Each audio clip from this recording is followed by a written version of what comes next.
just the back and forth momentum swap. That there's a big rock. Here comes Romero. But a pull counter. There we go. We have a champion, ladies and gentlemen. Lerone Murphy was recently added to UFC 5 I think it was about 2 weeks ago or so. He's taking on Dan Ige at UFC 308, so I wanted to wait a little bit. Now he has a nice, snappy animations, really good reactive takedowns. His jab is at an extremely high level. You guys will obviously see the entirety of his moveset, as I always do in the beginning of this video. But he's snappy, clean. He has good animations. He's kind of like an orthodox. His stance reminds me a little bit of like Leon Edwards in game. The lead hand isn't down as much, but he has been undefeated, I believe, in the featherweight division. There's a multitude of undefeated fighters fighting at UFC 308. So a couple guys are going to be losing their zeros, or will we see that everybody stays undefeated? I think Dan Ige is a perfect opponent for... Perfect opponent for Lerone Murphy, excuse me. I said Lerone. Lerone Murphy. To showcase his skills against somebody who's been battle tested. I don't think he'll be able to get a finish. He's not really that much of a prolific finisher. But to be on the same card as the likes of Max Holloway, Ilia Topuria, in your division. In said division. Depending on how well you perform, that can open up your shot at a title shot. Now, of course, you'd have to wait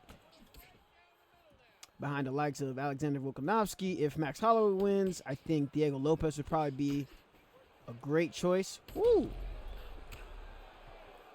He's just biting down on the mouthpiece. Diego Lopez would be a great choice for Ilia Topuria to defend against if he is victorious against Max Holloway. But I could see Murphy somehow getting a backup replacement spot if he's able to defeat the likes of Dan Ige in emphatic fashion. Let's land a nice right hand. Can we finish the fight? Yes, we do. All right, that's already more finishes than Lerone Murphy has had in the UFC, I think. Or am I wrong? Let me double check. Let's see. I think he has a finish in the UFC. Okay, no, that's tied. That's tied. He had a finish over. Oh, he has 2 finishes. Excuse me. There's Ricardo Ramos and Malcolm Amirkhani. Yes, can't forget that. KO'd him with a knee. All right. Took out the legend Jose Aldo. We'll keep searching the ranked. Plausible matchup right here. Diego Lopez, who is, I believe he's the, I believe he is the backup fighter, or is it Volkanovski that's the backup fighter? I'm pretty sure it's Diego Lopez. Yeah, it's Diego Lopez.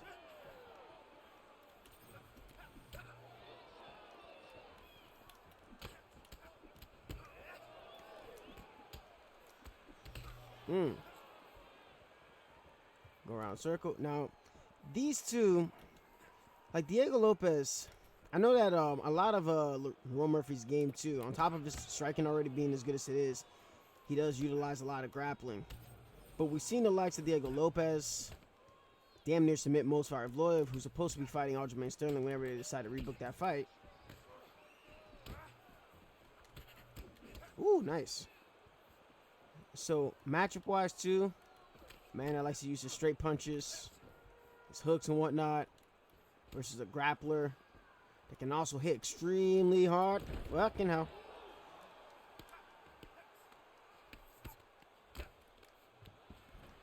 Uh-oh.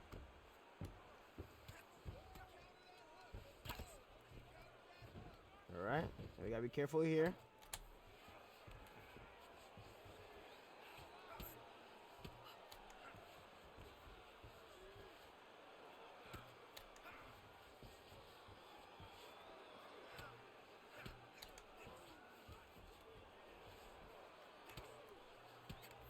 We're up. The ref was taking way too long for my liking. Ooh. Cheeky knee.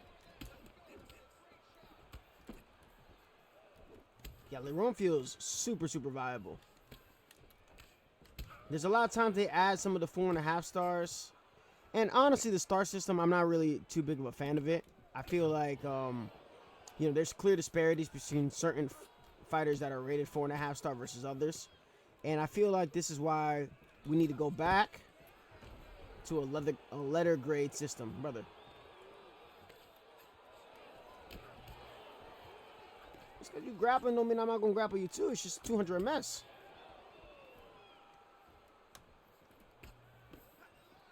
Just had to take what I can get.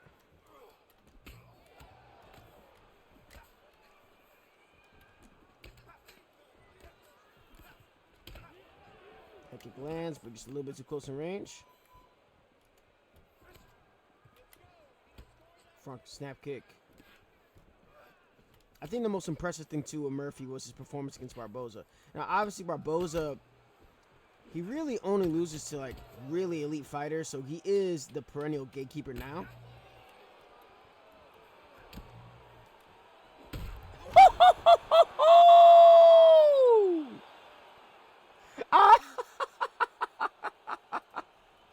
Yo, I don't know what it was. I just kind of was figuring out as like I'm talking. I threw like 2 front kicks. Land a front kick. He might try to slip. And we blast him out of there with a head kick. I was gonna. I was talking about the Barboza win. Managed to get this guy out of here with a second left. Nice.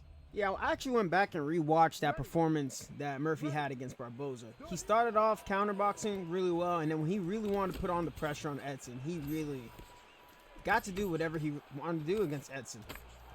So, as we mentioned earlier with those first initial 2 fights,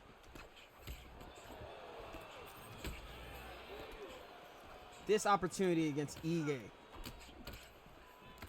is great for him to really, really make a statement, because I felt like he probably could have had moments that he could have finished Edson Barboza. Edson is pretty hard to finish. I say that even though like we've seen him get finished before, but at featherweight he had some wars. What was it? He had a fight with Giga Chikadze.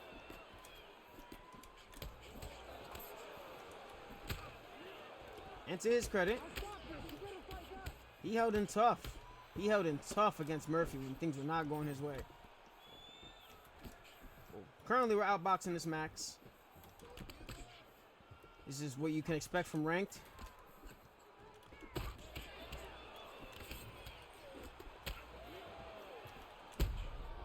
Guy not knowing how to box with Max. All he knows is slip hooks. We're going to mix it up. There's a takedown. Oh, y'all just don't care about your rank points.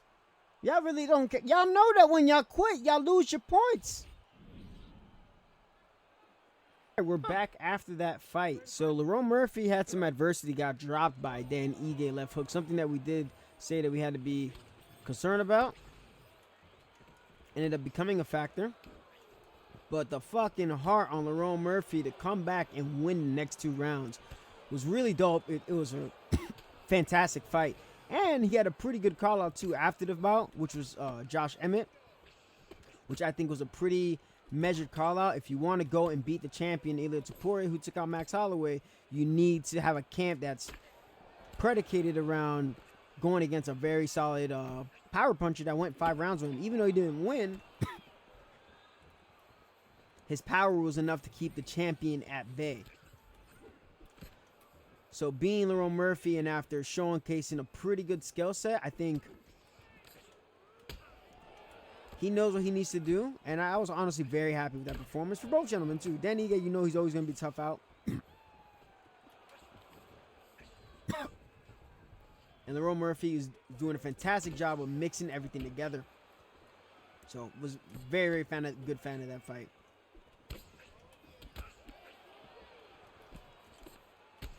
Trying to get off those body kicks that Lerone got off.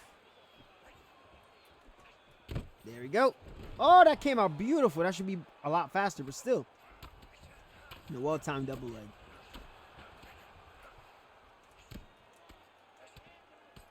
Now, I want them to do a change with full guard, that full guard sweep. I want in order for that sweep to happen, you have to have like literally virtually no short-term stamina. Because that sweep that happens, that flower sweep, even if you're a level 5 jiu-jitsu guy, it's going to take a lot more than that to sweep somebody with a fucking flower sweep and they're raining ground and pound on you as you get rocked. Just something that is an overdue change. But Lerone Murphy, I think a couple fighters beat the curse, right? There's a curse that goes on when fighters get added to the game that they lose the next fight.